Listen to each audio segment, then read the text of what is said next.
Hello Ibran, আসসালামু আলাইকুম। কি অবস্থা সবার? সবাই কেমন আছেন? এই সকাল সকাল ঘুম থেকে উঠে চলে আসলাম নিজেদের ভুট্টার জমিতে ভুট্টা ওঠানোর জন্য। এখন তো বৈশাখ মাস, মানে সোনালি ফসল ঘরে তোলার সময় এসেছে। তাই ভাবলাম সকালে ঘুমিয়ে লাভ নাই, সকালে চলে যায় ভুট্টার জমিতে। আমি এসে পড়ছি একবার সকালেই।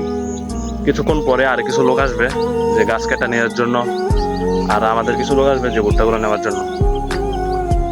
অবশেষে ভুট্টার জমিতে আসলাম। আসার পর দেখলাম কি, মানে ভুট্টার জমির অবস্থা একটু বিস্তারিত বলি।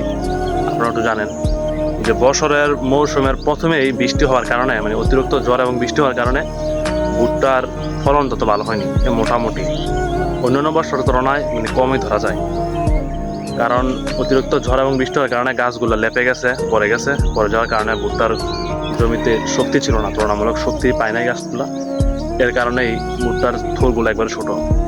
আর কিছু কিছু যেগুলো গাছগুলো খারাপ রয়েছে এবং ভালো রয়েছে, ওইগুলোর থুরগুলো মার্শাল্লাহ অনেক বড়। ঠিক প্রতি বছর এরকম বড়ই হইতো 2 বছর ধরে। এই বছরে একটু ডস, তাতে সমস্যা নেই আলহামদুলিল্লাহ।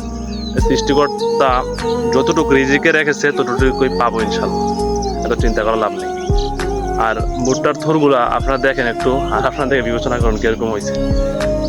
এটা মানে কর্নার সাইড, এই সাইড একটু ভালোই, আর যে মাঝখান দিয়ে বেশি পড়ছে গাছগুলো ওই সাইড দিয়ে একটু বেশি খারাপ হয়ে গেছে। এই যে দেখেন ভুট্টার থোরগুলা, মোটামুটি এগুলো একটু সাইজ ঠিক আছে।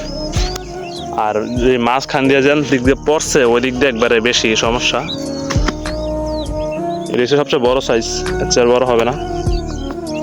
অন্যান্য বছর সবগুলো ঠিক এরকমই হইতো, ঠিক বড় বড় হইতো। এই বছর ওই যে ভুট্টার গাছ পড়ে গেছে, এই বছর ভুট্টার গাছ পড়ে যাওয়ার কারণে মানে থোরগুলা ততটা বড় হয় নাই। যাই হোক আলহামদুলিল্লাহ, আর কথা বাড়াই না। আমাদের জন্য সবাই দোয়া করবেন এবং ভালো থাকবেন, সুস্থ থাকবেন। ভিডিওটি ভালো লাগলে অবশ্যই লাইক কমেন্ট শেয়ার করে পাশে থাকবেন। ধন্যবাদ।